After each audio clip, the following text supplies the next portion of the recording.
આપણા વક્તા આનંદભાઈએ કરી. એમનો જન્મ 1875 ખૂંટી જિલ્લાના ઉલહત્તુ ગામમાં થયો. એક સામાન્ય પરિવારમાંથી એમણે તે વખતે જોયું કે અંગ્રેજો દ્વારા આપણા આદિવાસીઓની જળ જંગલ જમીન પર તરાપ મારવામાં આવે છે, આદિવાસીઓ પર કરવેરા નાખવામાં આવે છે. અને 1899 મુંડા વિદ્રોહ અંગ્રેજો સામે થયો. એની નેતાગીરી બિરસા મુંડાજીએ લીધી અને એમાં એમની ધરપકડ કરવામાં આવી. ઘમાસણ યુદ્ધો થયા, એક બાજુ તીરકમટા ભાલા, એક બાજુ ગોળીબાર થયું અને એમને જેલમાં પૂરવામાં આવ્યા. અને માત્ર 25 વર્ષની ઉંમરમાં જેલમાં એમનું મૃત્યુ થયું અને સેનામાંથી મૃત્યુ થયું છે. એના આજ દિન સુધી કોઈ પુરાવા આપણને મળ્યા નથી. ત્યારે સાથીઓ, આ બિરસા મુંડાનો ધ્યેય આદિવાસી સ્વાયત્ત રાજ, આદિવાસી સ્વતંત્ર રીતે સ્વમાનભેર શેરની જેમ જીવે એવો ધ્યેય હતો. તમને ને અમને બધાને ઇતિહાસમાં ભણાવવામાં આવ્યો. ઉત્ક્રાંતિવાદ, ચાર્લ્સ ડાર્વિનના ઉત્ક્રાંતિવાદના સિદ્ધાંતોમાં જણાવવામાં આવ્યું કે જ્યારે આ પૃથ્વી પર માનવી સભ્યતાનું ઉત્પન્ન થયું ત્યારે આદિમાનવ તરીકે સૌપ્રથમ પૃથ્વી પર આદિવાસીઓ આવ્યા. શરૂઆતમાં પેડાની શોધ થઈ, અગ્નિની શોધ થઈ, ધાન્યની શોધ થઈ, ખેતીની શોધ થઈ અને બધા ખેતીની શોધની સાથે સાથે પરિવારો સાથે રહેતા થયા. એટલે નાના નાના ગામો, નાના નાના કબીલાઓ બન્યા અને એ કબીલાઓના મુખીઓ બન્યા, સરદારો બન્યા અને શાંતિથી પ્રકૃતિ સાથેનું એમનું જીવન ચાલુ હતું. એ દરમિયાન આ દુનિયામાં સંપત્તિ માટે લડાઈ થઈ, સત્તા માટે લડાઈ થઈ, સ્ત્રીઓ માટે લડાઈઓ થઈ અને એમાં એ લોકોની જે સભ્ય સંસ્કૃતિ પોતાને માનનારા સમાજ દ્વારા આદિવાસી સમાજના એક કબીલા ઉપર આક્રમણો થયા. સામદામ દંડભેદ નીતિ અંતર્ગત જ્યારે આપણો આદિવાસી સમાજના એ લોકો સરેન્ડર નહીં થયા તો યુદ્ધો કરીને આપણા કબીલાઓ છીનવાઈ ગયા અને આપણું શોષણ થયું, ઘર્ષણ થયું, જળ જંગલ જમીનો છીનવાઈ. અને તમે જોયું હશે આપણા દેશ પર બહારથી મુગલો આવ્યા, ડચો આવ્યા, હુણો આવ્યા, અંગ્રેજો આવ્યા, પોર્ટુગીઝો આવ્યા, ફ્રેન્ચો આવ્યા અને આ અંગ્રેજોએ પણ 200 વર્ષ આપણા દેશ પર રાજ કર્યું. એ ઇતિહાસથી લઈને આજ દિન સુધી આદિવાસીઓનું માત્ર ને માત્ર શોષણ થતું આવ્યું છે. ત્યારે આદિવાસીએ આઝાદીની લડતમાં પણ તમે જોયું હશે, તમે બિરસા મુંડાનો ઇતિહાસ વાંચશો, તમે ગુરુ ગોવિંદનો ઇતિહાસ વાંચશો, ટાટિયામામાં ખાદ્ય નાયકનો ઇતિહાસ વાંચશો, તમે માનગઢ ધામમાં થયેલો હત્યાકાંડનો ઇતિહાસ વાંચો, તમે દડવાડામાં પાલ દડવામાં થયેલો હત્યાકાંડનો ઇતિહાસ વાંચો, તો આ ઇતિહાસમાં આદિવાસીઓએ અંગ્રેજોને હંપાવ્યા પણ કૂટનીતિ કરીને અંગ્રેજોએ આપણા લોકોને નરસંહાર કરી અને આપણા વિસ્તારમાં આપણા ક્રાંતિકારી લોકોને શહીદી વહોરવી પડી. દેશના આઝાદીમાં આપણું આટલું મોટું યોગદાન હતું. દેશ આઝાદ થયો, દેશમાં લોકશાહી આવી, લોકશાહીમાં દેશમાં બંધારણ બન્યું અને બંધારણની કલમમાં 244 13 આપણા વિસ્તારને 5મી અનુસૂચિ તરીકે જાહેર કરવામાં આવ્યો.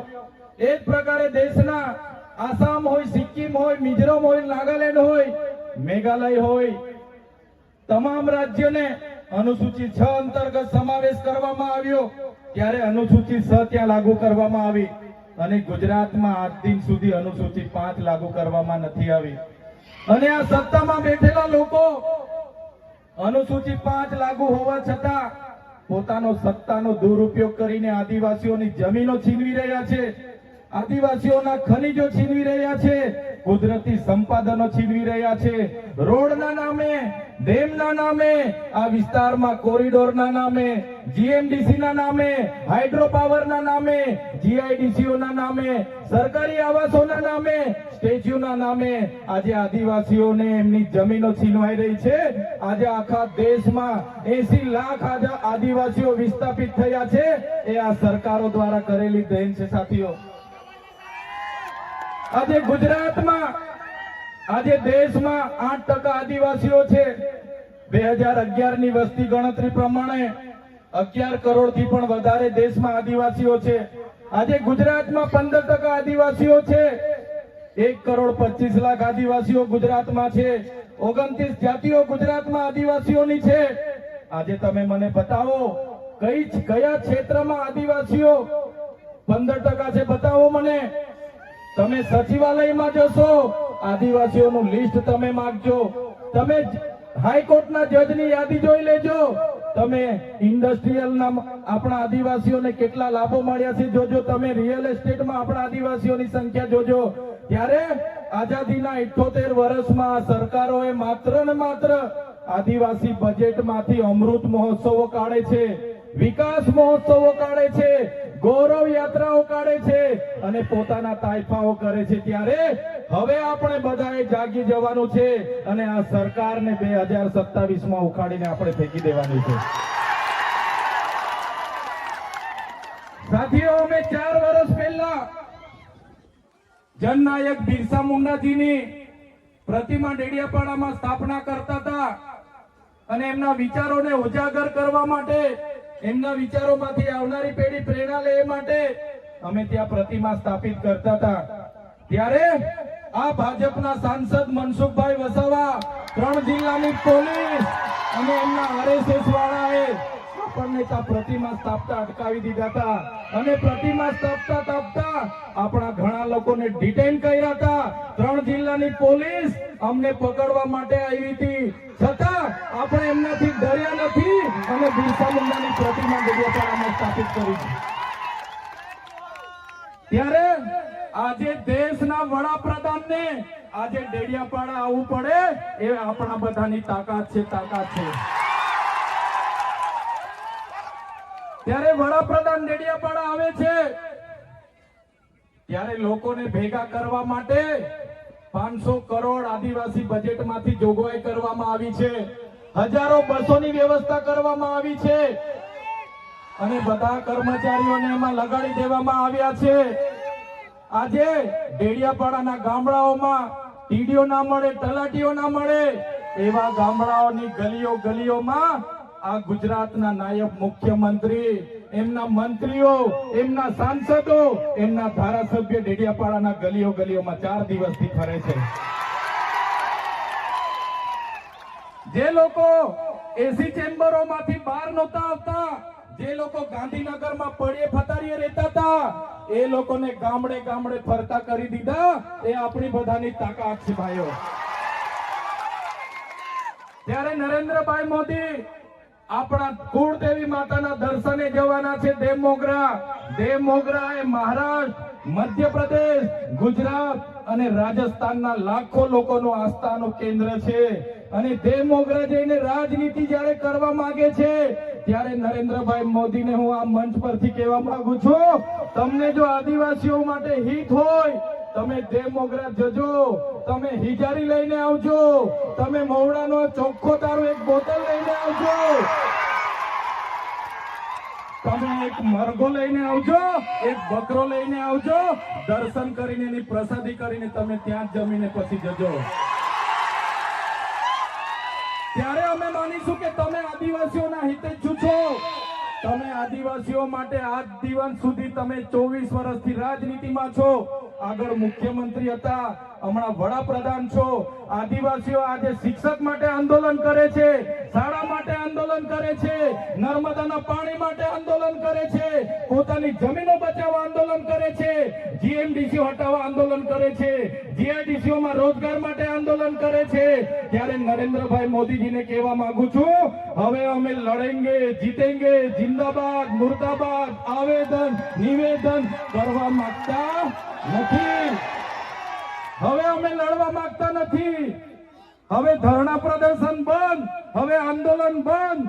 જો અમારી 5મી અનુસૂચિ, જો અમારા પૈસા એક, જો અમારી અનામત, જો અમારી 73 એની જમીનોને આવનાર દિવસોમાં જીએમડીસી ના નામે માગશો, માલસામોટ પ્રોજેક્ટના નામે માગશો, હાઇડ્રો પ્રોજેક્ટના નામે માગશો, અણુ મથકના નામે માગશો, તો અમે આંદોલન નથી કરવાના, અમે નેપાળવાળી કરવા માટે ગાંધીનગર આવવાના છે. અમે નેપાળવાળી કરવા માટે ગાંધીનગર આવીશું. તે દિવસે તમારો ને અમારો સામનો થશે. તે દિવસે ખબર પડશે ઓરિજિનલ આદિવાસીઓ કોણ છે. ત્યારે કેટલાક મીડિયાવાળા મિત્રોએ મને પૂછ્યું, તમારા ડેડિયાપાડામાં નરેન્દ્રભાઈ મોદી આવે છે, તમારું બધું પૂરું થઈ જાય. ત્યારે મેં મીડિયાવાળાને મિત્રોને કીધું, નરેન્દ્રભાઈ મોદી આવીને જાય પછી એમના મિત્ર ડોનાલ્ડ ટ્રમ્પને પણ લઈ આવજો. અમારા લોકોને ક્યાંય ફેર પડવાનો નથી. હવે અમારા લોકો જાગી ગયા છે, અધિકારોની વાત કરીએ છીએ. સંવિધાન અધિકારો અમને આપો, સામાજિક અધિકારો આપો. અમને જે મળેલી અમારા અધિકારોની વાત અમે કરીએ છીએ ત્યારે અમને ખબર પડી ગઈ કે આદિવાસી સમાજ હવે જાગૃત થયો છે. ત્યારે બિરસા મુંડાના રથ જ્યારે લઈને ફર્યા, એમના મંત્રી તંત્રી મારું નામ લઈને મને ગાળ બોલે કે પેલો ચૈતર વસાવો અહીંયા આવે છે, આમ કરે છે, તેમ કરે છે, ફલાણું કરે છે, ઢીકણું કરે છે. એ મંત્રીઓને પણ કહેવા માંગુ છું, એ પ્રદેશ પ્રમુખને પણ કહેવા માંગુ છું, ચૈતર વસાવાને ગાળ બોલવાથી અમારા આદિવાસીઓનું ઉત્થાન નથી થવાનું. તમે આદિવાસીનું ઉત્થાનની વાત કરો. મને ગાળ બોલવાથી અમારા લોકોનો જો વિકાસ થઈ જવાનો હોય તો હું દરરોજ તમારી ઓફિસે તમારી ગાળ ખાવા માટે પણ તૈયાર છું. સાથીઓ, અમે આનંદભાઈ સાથે વિધાનસભામાં લડીએ, રોડ પર લડીએ, સદન પર લડીએ અને આદિવાસીઓની ન્યાયની વાત કરીએ, અધિકારની વાત કરીએ. આ લોકોને ગમતું નથી. આનંદભાઈ પર અનેક કેસ થાય, મારા પર અનેક કેસ થાય, અમને જેલોમાં નાખવામાં આવે, પણ અમે આ સરકારની જેલોથી અમે ડરવા વાળા લોકો નથી, અમે લડવા વાળા લોકો છે. સાથીઓ, આ મંચ પરથી કહેવા માંગીએ છીએ, આ ચૈતર વસાવાને, અનંત વસાવાને જ્યારે સમાજની જરૂર પડશે અમે આ ધડ ધરવા માટે પણ તમારી સાથે તૈયાર છે. આ ધડ ધરવા માટે પણ અમે સમાજ માટે તૈયાર છે. એક ગુજરાતના મુખ્યમંત્રી ભૂપેન્દ્રભાઈ પટેલ, એક ગુજરાતના ઉપમુખ્યમંત્રી હર્ષભાઈ સંઘવીની પોલીસમાં પાણી નથી કે આ ચૈતર વસાવા આનંદ પટેલને અરેસ્ટ કરી શકે. ત્યારે સાથીઓ, જાગવાની જરૂર છે. આગળ ડોક્ટર સાહેબે કીધું, આપણી જે મૂળ સંસ્કૃતિ છે આપણે ભૂલી જાયેલા. આપણો નંદરિયો દેવ, આપણો ગામનો હિમારિયો દેવ, આપણો વાઘ દેવ, ગોવાળ દેવ, આપણો કાળિયો ભૂત, આપણે ધરતી માતાને પૂજનારા, આપણે નદી નાળાને પૂજનારા, આપણે ચંદ્ર અને સૂર્યને પૂજનારા, આપણે પ્રકૃતિના પૂજક તરીકે છે. ત્યારે જન્મ મરણની વિધિ, લગ્નની વિધિ આપણે ભૂલી ચાલ્યા છે. ત્યારે આજે આ લોકો આપણા પર જાતિનો દાખલો માંગે છે, પુરાવા માંગે છે. ભણેલા છોકરાઓને પૂછી લો. સાથીઓ, જે આપણી રીત પરંપરાઓ છે, આપણો જે પહેરવેશ છે, આપણા પૂર્વજો આઝાદી પહેલા ઓળખી કાઢતા હતા. ગોરા અંગ્રેજો આવ્યા, એમના પહેરવેશ, એમની બોલી પરથી આપણા પૂર્વજો જાણી ગયા કે આપણા દુશ્મન છે.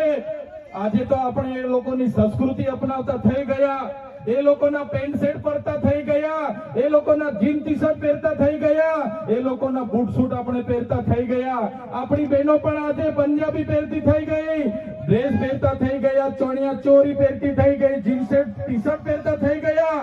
ત્યારે આવનારા દિવસોમાં આપણો દુશ્મન કોણ છે તે આપણને ખબર પડવાની નથી. ત્યારે આપણે મૌલિક નૈતિક મૂલ્યો આપણે જાળવવા પડશે. આપણી બોલી ભાષા આપણે સાચવવી પડશે. આપણો પહેરવેશ, આપણી સંસ્કૃતિ, આપણા વારસામાં મળેલી આપણી પરંપરાઓ, રીત રિવાજો આપણે સાચવવા પડશે. સાથીઓ, આપણા વિસ્તારમાં વૈશ્વિકરણના નામે જમીનો છીનવાય છે, ઔદ્યોગિકરણના નામે જીઆઈડીસીઓ આવી, એમાં જમીનો છીનવાઈ ગઈ. અને તમે જોઈ લો, આજે ધર્માંતરણના નામે આદિવાસીઓને ભોળવામાં આવે છે. આજે શિક્ષણના નામે ધર્મના પ્રચારો થાય છે. ત્યારે મારા આદિવાસી સાથીઓને કહેવા માંગુ છું, જે દિવસે આપણે આજે આદિવાસી તરીકે મટી જઈશું તે દિવસે આપણું અનામત પણ આપણને મળવાનું નથી. તે દિવસે આપણે જમીનો પણ બચાવી નથી શકવાના. સંવિધાને આપેલી જળ, જંગલ, જમીન પરના અધિકારો પણ નથી બચાવી શકવાના. ત્યારે આ લોકોને આપણે કહેવાનું છે કે આપણે હવે ઓરિજિનલ આદિવાસીની રીત રિવાજમાં, પહેરવેશમાં, આવા કાર્યક્રમમાં આપણા હજારો સાથે, વાજિત્રો સાથે ઉપસ્થિત થયેલા છે. ત્યારે મારા તમામ વડીલો, તમામ યુવાનો, માતા બહેનોને વિનંતી છે કે આ કાર્યક્રમ એ સમાજનો કાર્યક્રમ છે અને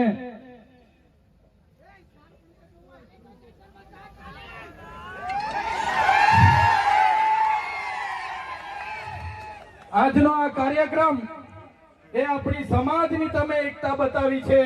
આજે ભાજપના એ નેતાઓને, ભાજપના એ મુખ્યમંત્રી, ઉપમુખ્યમંત્રીને અને ભાજપના એ વડાપ્રધાનને આ આદિવાસીઓની તાકાત આજે આપણે બતાવી દીધી છે. એ બદલ બધાનો ખૂબ ખૂબ આભાર. આ આપણી તાકાત છે. અને જ્યારે પણ કોઈ જીએમડીસી ની વાત આ વિસ્તારમાં લઈને આવશે, જ્યારે પણ આ વિસ્તારમાં હાઇડ્રો પ્રોજેક્ટના નામે ગામડાઓ વિસ્થાપિત કરવાની વાત કરશે, કોરિડોરના નામે ગામડાઓને વિસ્થાપિત કરવાની વાત આવશે, માલસામોડ પ્રોજેક્ટના નામે ગામડાઓ વિસ્થાપિત કરવાની વાત આવશે, કે કેવડિયાની મારી બહેનોને હેરાન કરવાની વાત આવશે, તે દિવસે પણ આવો ઘોડાપુર આપણે પહોંચવાનું છે. તે દિવસે પણ ઘોડાપુર થઈને આપણે પહોંચવાનું છે. ત્યારે મારા સાથીઓ, મારા વડીલો, મારા યુવાનો, બાળકો, સૌ તમે પોતાના વિસ્તારમાંથી પોતાના રોટલા ખાઈને, પોતાના ભાડે થઈને તમે અહીંયા પહોંચેલા છો. ત્યારે આ તમારો ભાવ, આ તમારા અમારા પ્રત્યેનો પ્રેમ, આ તમારો સહકાર અમારી તાકાત છે. આજે અનંતભાઈ અને હું જ્યારે આવડી મોટી સરકાર સામે લડતા હોય, આ સરકાર પર પોલીસ છે, આર્મી છે, એમના કલેક્ટર છે, એમના એસપી છે, એમની કોર્ટો છે, એમનું તંત્ર છે, યંત્ર છે, મંત્ર છે, પણ અમારી સાથે